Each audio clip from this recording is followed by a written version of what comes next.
The distress beacon did not scream, it whispered. It arrived at relay station RAS-7 as a thin thread of compressed data, half-eaten by 3 days of signal decay, bouncing off dead satellites and ancient compact infrastructure that nobody had bothered to upgrade in 40 years. The duty officer on station was a Drenathi named Vuor. He had 4 arms, gray-green skin, and the permanent expression of someone who had eaten something mildly unpleasant. He had been on RAS-7 for 11 months. Nothing ever happened at RAS-7. He almost deleted it. The automated system flagged it as low priority, origin unknown, sender unverified, signal integrity at 19%. But something in the header made Vuor pause. A Celari civilian frequency, old format, emergency tier. He ran the decryption. The data that came out was not complete. It was fragments, pieces of a longer message stitched together by whatever automated system had sent it. But the pieces were enough. Orbital bombardment confirmed. Ground forces landed. Civilian casualties in the hundreds of thousands. The world named in the header was Nessala Prime. Vuor sat very still for a moment. Nessala Prime was not some unnamed colony. It was the heart of the Celari Confederation, 12 billion people, a world that had been a compact member for over 200 years, a world that was supposed to be safe. He ran a check on the Volcae diplomatic status. The files confirmed what everyone knew. The Volcae Empire and the Celari Confederation were in arbitration talks, a trade dispute, low tension, no military buildup detected. The files were 3 weeks old. Vuor contacted Compact Command immediately. The response took 6 hours normal processing time, nothing urgent, and told him that the nearest Compact response fleet was 14 days away at standard travel speed. A formal assessment would be issued within 48 hours. He was to log the signal and await further instruction. He logged the signal. Then, because Compact Emergency Protocol Article 7 required notification of all member states, he forwarded it down the list. Most of the responses would go to automated inboxes. Most would be read by junior officers who would forward them upward through their own slow bureaucracies. He sent it to the United Earth Fleet's regional command as well, almost as an afterthought. Humans had been Compact members for only 40 years. They had a small fleet and limited territory and were generally considered a minor presence. But protocol was protocol. He did not expect much. What he got was a response in 40 minutes.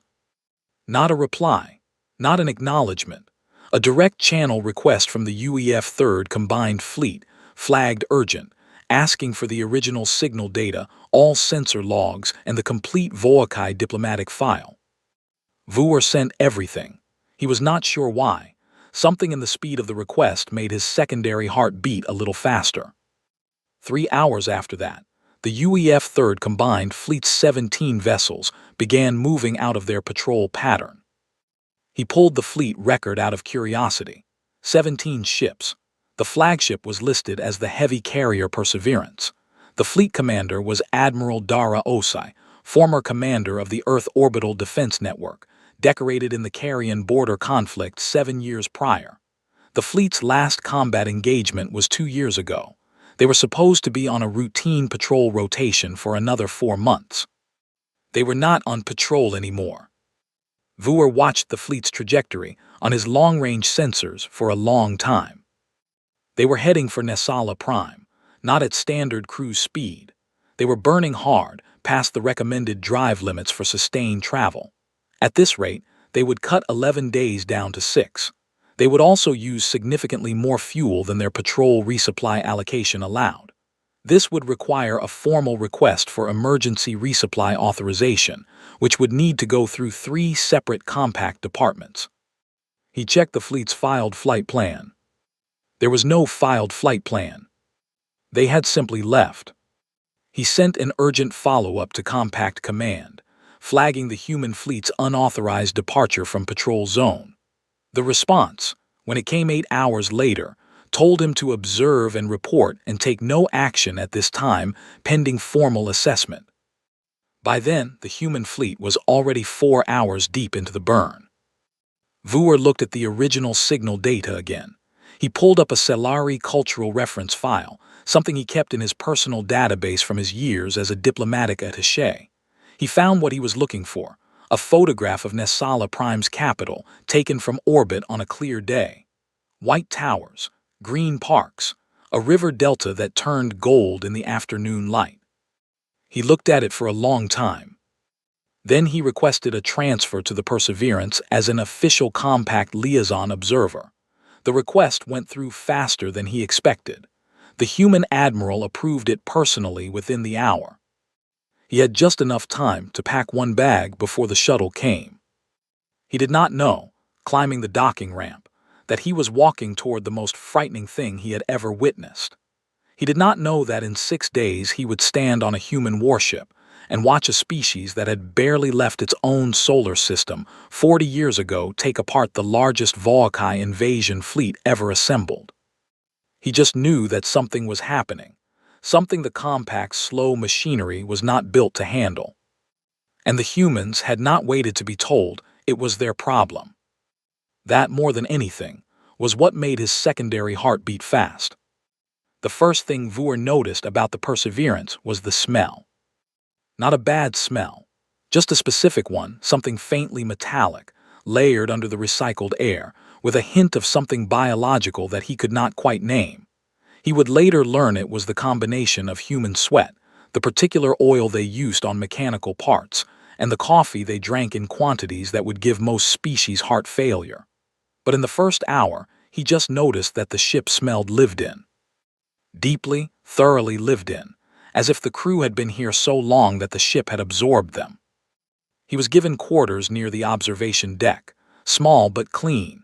A human ensign named Bex, young, freckled, relentlessly cheerful, showed him the layout and told him to ask if he needed anything. Vuer asked what the noise was, a low rhythmic vibration he could feel in the floor. Bex thought about it. The drives are at 112%, she said. We do not usually run that hard. You get used to it. Then she smiled and left. Vuer did not get used to it. He made his way to the observation lounge because he had nothing else to do, and because the compact liaison role officially was to observe. The lounge had a long curved window facing the direction of travel. Stars moved wrong at this speed, slightly stretched at the edges. 3 humans were already there, 2 junior crew members playing some kind of card game, and a man sitting alone at the far end, reading a physical book. A physical book. On a warship burning at maximum drive capacity toward an active conflict zone. The man with the book noticed Vuer, nodded once, and went back to reading.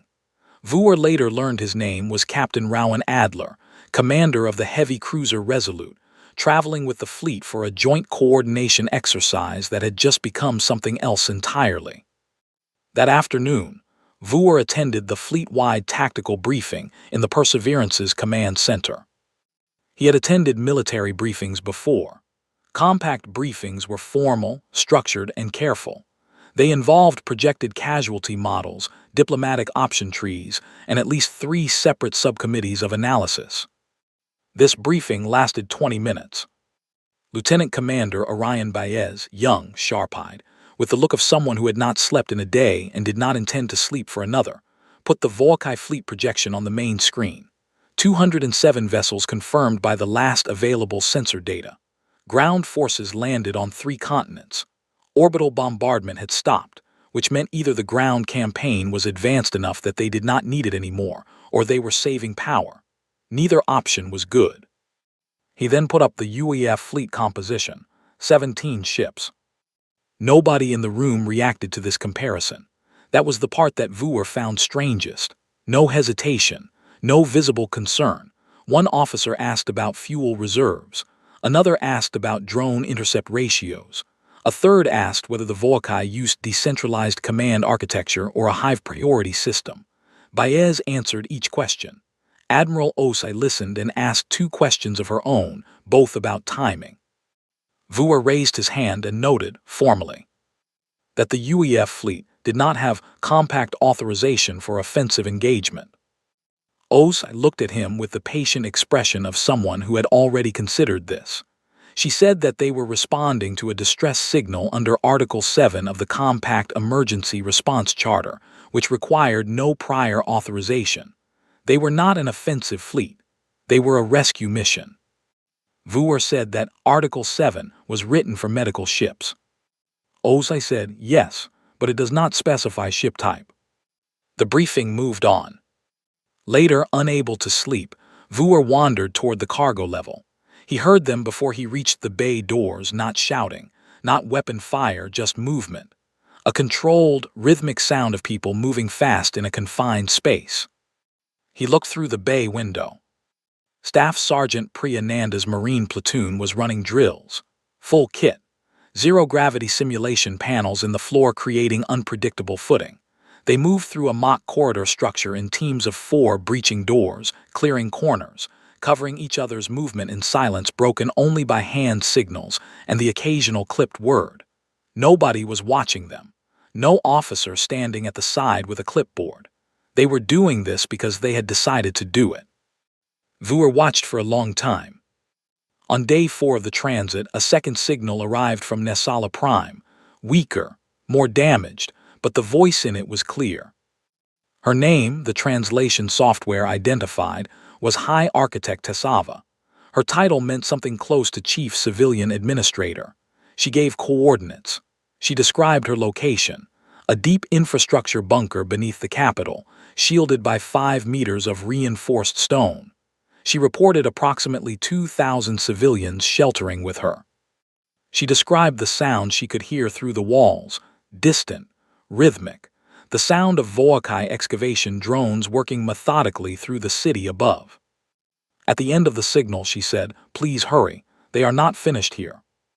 Then the signal cut out. Admiral Osai played it once for the senior staff. Nobody spoke when it ended. Osai said, "We pushed the drives to 115, then she walked out." Vuer stood in the empty briefing room after everyone else had gone. He thought about what he had seen over 4 days. The calm, the preparation, the complete absence of the panic or hesitation that he would have expected from a small fleet about to engage a force 10 times their size. He thought about the card game in the observation lounge, about the physical book, about Priya Nanda's platoon drilling in silence at 2 in the morning with no one watching them. He opened a channel to Compact Command. He did not know what to report. He eventually wrote, "The human fleet is proceeding. Crew morale assessed as high. Recommend you contact me after rather than before. I do not think they will be accepting instruction at this stage." He sent it and closed the channel. Outside the window, the stars stretched and hummed. Nesala Prime was still burning when they arrived. Not fire exactly, the planet was not on fire, but from the jump exit point at the system's edge, the long-range sensors showed heat signatures across 3 continents that should not have been there. Cities, industrial zones, power infrastructure, all of it glowing on the thermal display like embers in a cooling fireplace. The planet was alive, barely. What filled the space between the fleet and the planet was worse. Orion Baez read the sensor count aloud once, 241 vessels. Then he did not read it again, because saying it a second time would not change it, and there was work to do. The Volkai fleet sat in low orbit, spread across the planet's northern hemisphere in a pattern that Baez recognized from the intelligence files, post-conquest consolidation formation. They were not expecting a fight. They were sorting through what they had already won. Vuer, standing at the back of the command deck, looked at the display and felt something go cold in his chest. He had a small personal device on his wrist, a compact liaison communicator, standard issue. He could use it to formally advise the fleet to stand down pending compact authorization. He had the authority to do it. His hand did not move. Hive Commander Scrath received the proximity alert in the 3rd hour of his sleep cycle. His adjutant woke him with the data.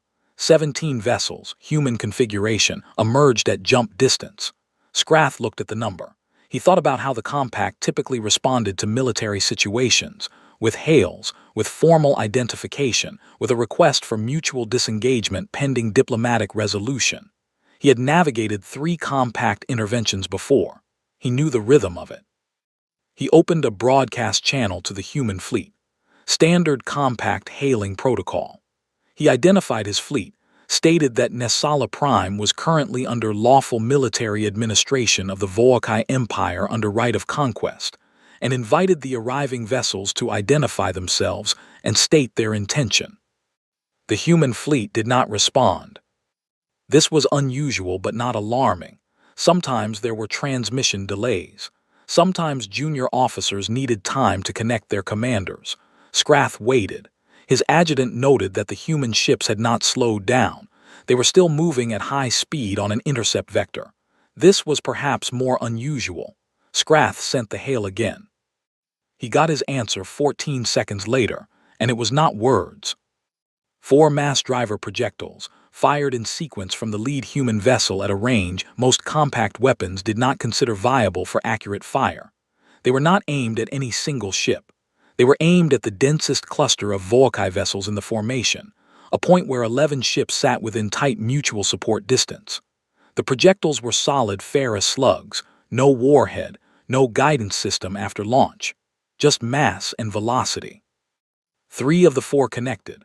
Not with the ships directly, they passed between hulls, but the shockwave pressure at that range, that speed, that density of nearby mass, cracked 2 hulls at their weakest stress points. 1 ship lost propulsion. 1 lost its forward weapons array. The 3rd projectile clipped a wing strut on a smaller patrol craft and sent it spinning. Scrath stared at his tactical display. In 20 years of command, no one had opened a battle by shooting at empty space between his ships. There was a reason for this. It was wasteful, imprecise, and indicated either desperation or a fundamental misunderstanding of weapons physics. His tactical officer, K. Arath, said quietly, "Commander, they calculated blast pressure dispersion from the projectile transit. They were not trying to hit the ships. They were using the ships as targets to generate the shockwave." Scrath looked at K. Arath for a moment. Then he ordered full combat formation and began issuing counterinstructions. The problem was that the human fleet had not stopped moving while he issued orders. They had split, not into 2 groups, which was the standard compact pincer formation, but into 4, each group taking a different orbital angle around the planet using the system's inner asteroid belt as partial cover. Scrath had 241 ships. He had not needed to think carefully about positioning in quite some time. Now he had 17 ships moving from 4 different directions, and he was realizing, with a cold clarity that felt very unlike his usual command experience, that he did not know which group to respond to first. On the Perseverance, the command deck was very quiet. Osai stood at the tactical table. She did not raise her voice. She did not move much. She pointed at the display occasionally and said things like, "Shift group 215 degrees and let them come to us, and tell Resolute to hold that angle, do not advance yet." Baez relayed the orders. The fleet moved. Vuer watched her face. He was trying to find the thing he expected to see there: tension, excitement, the particular brightness in the eyes that he had observed in other species when violence was imminent. He did not find it. She looked like someone doing careful, detailed work, the kind of concentration you put on a problem that requires your full attention. The first Volcae counterstrike came from their drone swarms. Thousands of small autonomous weapons platforms launched simultaneously toward the approaching human groups. Standard doctrine: overwhelm point defense with numbers, get the drones close enough to detonate near hull sections. Osai had expected this. She had positioned the fleet's 2 electronic warfare ships at the outer edges of the formation, specifically for this moment. The drones relied on Volcae carrier wave signals for targeting updates. The U ships began broadcasting a disruption pattern that the intelligence files said should affect Volcae drone targeting by roughly 40%. The disruption affected it by 63%. Baez noted this quietly. Osei said, "Good, update the model, keep moving." Vuer found Rowan Adler beside him at some point. He was not sure when the captain had arrived on the command deck. Adler was watching the tactical display with an expression of focused attention. He had his arms crossed. He looked, Vuer thought, like someone watching a very complex game they had played many times before. Vuor said, "They sent 241 ships. We have 17. Adler said, "Yes." Vuor said, "Are you not frightened?" Adler considered this honestly. He said, "A little, but they are in a fixed orbit and we are moving. Moving is always better than fixed." He said it the way someone might explain that hot things burn and cold things freeze. A simple fact of the world, learned early, never forgotten. Outside, the battle was just beginning. The Volkai had a concept in their military doctrine called the breaking point. Every species had one. Every military force, no matter how determined, would eventually reach a moment where the cost of continuing outweighed any possible gain. When a Volkai commander found that point through casualties, through resource depletion, through the psychological pressure of sustained losses, the enemy would stop. They would retreat or negotiate or simply collapse. This was not considered weakness in the Volkai framework. It was considered rational. The universe ran on cost-benefit. Everything broke eventually. Skrath spent the first 4 hours of the battle looking for the human breaking point. He did not find it. He found instead a series of events that he would later describe, in his tribunal testimony, as increasingly difficult to explain within normal tactical models. The human fleet took 2 significant hits in the second hour. The Perseverance's forward sensor array was destroyed by a lucky rail strike, and a smaller vessel called the Meridian lost engine power and drifted out of formation. Standard doctrine across every species Skrath had ever fought said that the fleet would tighten defensively around its damaged members and slow its advance. The Perseverance switched to secondary sensors and kept moving. The Meridian broadcast a distress call, and 2 crew members in a small repair shuttle went out to manually reconnect the engine coupling while the battle continued around them. They were outside the ship for 40 minutes. The battle did not stop for them. They did not stop for the battle. They finished the repair and the Meridian came back into formation. Skrath had ordered 3 separate waves of concentrated fire at the Meridian during those 40 minutes, because logic said that a crippled ship was the priority target. The repair shuttle kept moving between his weapons and the hull, not defensively, but because it was doing its job, and the job happened to put it in the way. His targeting systems logged it as a weapons platform for about 20 minutes before someone corrected the error. 2 human crew members in a repair shuttle had been misidentified as a weapons system because they refused to stop working during a battle. This, Skrath would later tell the tribunal, was when he first began to feel something he did not have a good word for in his own language. The closest compact standard translation was dread. 17 hours into the engagement, the tactical situation had changed considerably. The Volkai fleet had lost 63 ships. Another 40 were damaged to varying degrees. The human fleet had lost 2 ships, the Aldgate, which had taken a coordinated strike from 4 Volkai vessels simultaneously and broken apart in the second hour, and the Crestline, which had suffered a catastrophic reactor failure in hour 9 that the crew contained enough to evacuate before the ship was lost. The remaining 15 human ships were all damaged, some significantly. None of them had stopped. Skrath had attempted formal parley 3 times. The first time, no response. The second time, Admiral Ose opened the channel, listened to his opening statement, and then closed it again without speaking. The third time the channel connected and a human officer, young, calm, sounding slightly tired, said, "We are not stopping. You can stop if you want." Then the channel closed. He had launched every drone wave his fleet carried. The human electronic warfare ships had adapted to each wave faster than his technicians could recalibrate. By the 7th drone deployment, the disruption was so effective that Skrath had stopped ordering them. They were expensive, and they were not working. He had tried withdrawing his fleet to higher orbit, forcing the humans to extend their approach vectors. The humans followed at the same speed. He had tried clustering his most heavily armored ships into a defensive shell around the command vessels. The humans stopped attacking the shell and instead targeted the supply chain ships at the formation's edge, one by one, until the shell was unsupplied. He had tried splitting his force into 2 halves to catch the human groups in a crossfire. SOS had anticipated this, or had guessed it, or had simply reacted faster than his plan could execute, and pulled her 4 groups into a single formation for 4 minutes, let the crossfire happen against empty space, and then split again into new angles before his ships could realign.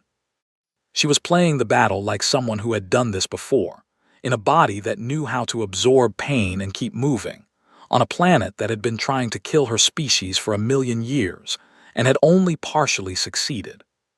At hour 11, Scrath did something he had never done before.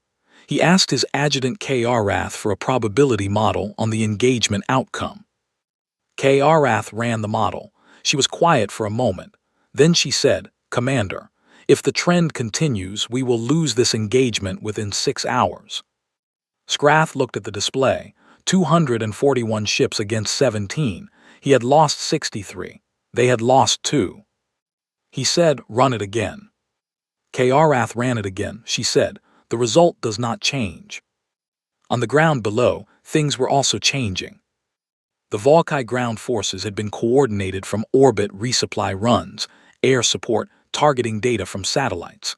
When the battle above began cutting into Scrath's orbital assets, ground coordination began to degrade. The first signs were subtle, delayed resupply drops, targeting data that was 6 minutes old instead of real time, air support that did not arrive. Then the signs became less subtle. 3 ground command vehicles lost their uplink entirely. Volkai infantry units in the capital district began receiving contradictory orders from 2 different command sources that could no longer synchronize. Staff Sergeant Priya Nanda and her platoon had been waiting for exactly this moment. They came down in a shuttle during hour 12 of the battle, using the sensor blind spot created by a destroyed Volkai relay satellite. 600 meters above the capital's ruins, in atmosphere thick with smoke, the shuttle running silent with its transponders off. They landed in a collapsed transit hub, oriented themselves in 30 seconds, and moved. Their target was a Volkai forward command post in what had once been a government district, a hardened building now bristling with communication equipment and staffed by the officers coordinating ground operations. Without it, the ground forces would go from poorly coordinated to completely blind. Priya's platoon hit it from 2 sides simultaneously, at a time when the garrison was rotating shift, a piece of timing that required knowing Volkai operational schedules, which intelligence had provided, and trusting that information, which was a choice. They cleared it in 22 minutes. 5 of her people were wounded. All 5 kept moving. Priya stood in the command center afterward, surrounded by her people and the wreckage of the post, and looked at the screens still showing the feeds from above. The battle in orbit looked like chaos from here, but she could see the pattern in it, the human ships moving like a school of fish around a much larger predator, never staying still, never attacking the same point twice. She said to nobody in particular, "Come on, Admiral." Above her, 15 battered ships continued their impossible work. At hour 16, Scrath opened a general broadcast to his fleet, "Prepare evacuation protocols." His adjutant said, "Commander." He said, "I know." He had run out of things to try. The gun stopped at hour 17 and 14 minutes. It did not happen cleanly. On a battlefield that large with that many ships, silence did not arrive all at once. It came in patches, a cluster of Volkai vessels broadcasting the formal white band frequency that signaled cessation of hostilities, then another, then a gap where 2 smaller Volkai patrol craft kept firing for 9 minutes because their command uplink was severed, and nobody had told them it was over. The Resolute absorbed 3 more hits before Adler's crew managed to establish a direct visual signal with the patrol craft, and they finally understood. When it was truly quiet, the tactical display showed 11 Volkai vessels still functional out of 241. Vuer stood at the back of the command deck and looked at that number for a long time. He had filed 12 reports to Compact Command during the 17 hours. 3 of them had been formal objections to unauthorized engagement. 2 had been requests for clarification on jurisdictional status. The most recent 7 had simply been observational logs, because at some point during Hour 8, he had run out of procedural things to say and had started writing down what he was actually seeing. He suspected those last 7 would be more useful to compact historians than anything else he had ever written. Osai's first order after the ceasefire was not about the ships, it was about the planet. She requested a full sensor sweep of Nessala Prime's surface, looking for heat signatures consistent with human-scale life in the bunker coordinates Tessava had transmitted. Baez ran the sweep in 3 minutes. Positive contact. 2,041 biological signatures in a shielded structure beneath the capital district. All alive. The second order was to deploy every medical shuttle the fleet had. The third order was to formally accept Scrath's surrender. Priya Nanda reached the bunker before the medical shuttles did. She found the entrance, a reinforced blast door set into the side of what had been a municipal water management facility, sealed from the inside. She knocked. She did not have a translation device good enough for Selari, so she knocked in a specific pattern, 3 slow, 3 fast, 3 slow. Not a code, just a rhythm that felt to her like the opposite of a weapon. There was a long silence from inside. Then the door opened 20 centimeters, held by a chain, and one enormous amber eye looked through the gap. Priya stepped back so the figure inside could see her full silhouette. She held her weapon at her side, pointing down. She spread her other hand open, palm forward. She was not sure if this gesture meant anything to Selari, but it was the best she had. The door closed. There was a sound of something being unlatched. Then it opened fully. High Architect Tessava was taller than Priya had expected, thin in a way that suggested recent weeks rather than natural build. Her feathers, the Selari had a fine layer of them across their shoulders and the back of their necks, she had read, were matted and dull. She stood straight anyway. She looked at Priya with the careful attention of someone assessing whether this was real or another thing to survive. Then she looked past Priya at the sky, where the smoke was still clearing but through which, if you looked at the right angle, you could see the distant shapes of human ships in orbit. She said something in Selari. Priya's earpiece gave her a rough translation, working from context and the limited vocabulary in the database. Something close to, "I did not believe you would come." Priya said, "We came." It was not a profound statement. It was the only one she had. Tessava looked at her for a moment more. Then she turned and said something to the people behind her in the bunker. There was a sound, a collective exhale, or something like one, a sound 2,000 people make when the thing they have been holding gets put down. They came out slowly. Some were injured, some were being carried. All of them looked at the sky. Some made a gesture with their hands, both palms pressed flat against their chests and then opened outward like releasing something. The Selari expression of profound gratitude Priya would learn later. In the moment, she did not know what it meant, but it did not need a translation. She stood at the entrance and counted them out, one by one, until the bunker was empty. Aboard the Perseverance, Scrath was brought to the meeting room off the main command corridor. He was unrestrained. He had expected restraints. He had expected, honestly, to be dead. The Volkai did not take commanders prisoner. They were either victorious or they were eliminated, because a defeated commander was a liability and a resource expenditure. He had spent his time since the surrender transmission preparing himself for the execution that logic said was coming. Instead, a human handed him water and left the room. He sat with the water for a long time, not drinking it, not sure what to do with it. Osai came in alone. She sat across from him without ceremony. She put a data tablet on the table between them and turned it so he could see. It showed the compact tribunal charter and a specific paragraph highlighted in the Volkai script that Baez had looked up. The protocol for transfer of war crimes defendants to international judicial authority.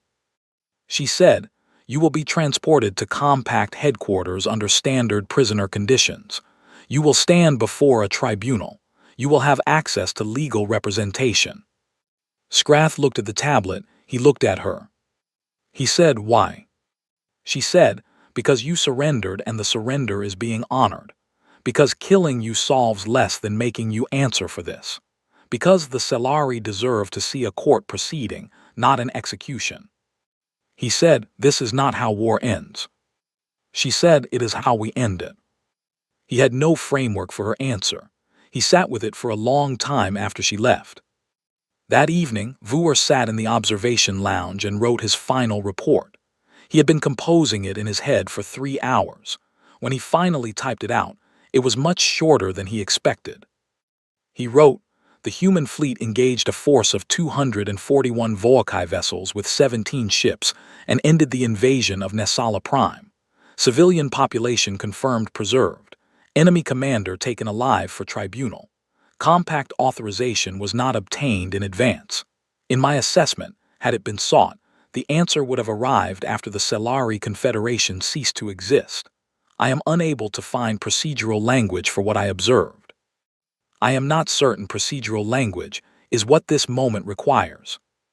He thought about adding more. He did not. He sent it and looked out the window at Nessala Prime below, its lights slowly coming back on, one district at a time, like someone carefully feeling their way home in the dark. 3 weeks after the battle, the Compact Council held a formal session about what had happened. It lasted 9 hours. The session was not broadcast publicly, but the minutes were eventually released, and those who read them noted that the words unauthorized, jurisdiction, and precedent appeared a combined 412 times. What the minutes did not record, because minutes do not record things like this, was the long, uncomfortable silence that followed when Compact Counselor Death of the Murani species asked, simply, "Would anyone at this table prefer that the Selari Confederation no longer existed as a member state?" Nobody answered. The session ended without a formal censure of the United Earth Fleet. The resolution that passed instead directed all Compact members to review their emergency response protocols within a period of 18 months.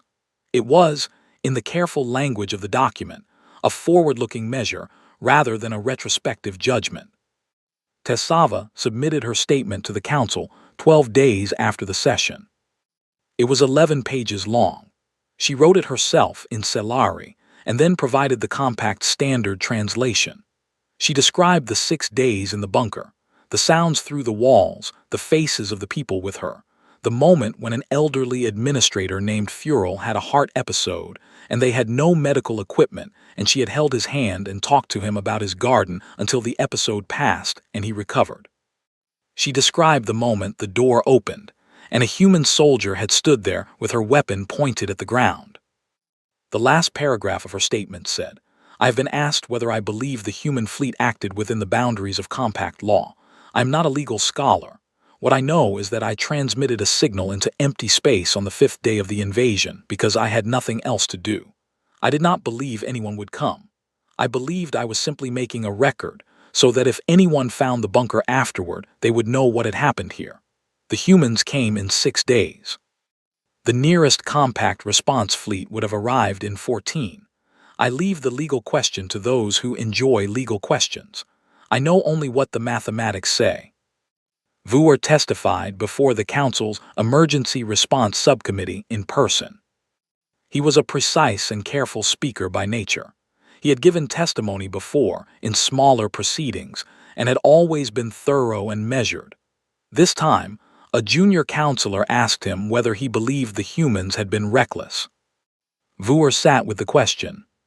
He said, "I watched a crew member repair an active engine coupling during a fleet engagement. I watched a Marine platoon run drills at 2 in the morning with no one supervising them. I watched Admiral Os accept a surrender and then spend 4 hours personally verifying that every civilian who had been in that bunker had received medical attention before she attended to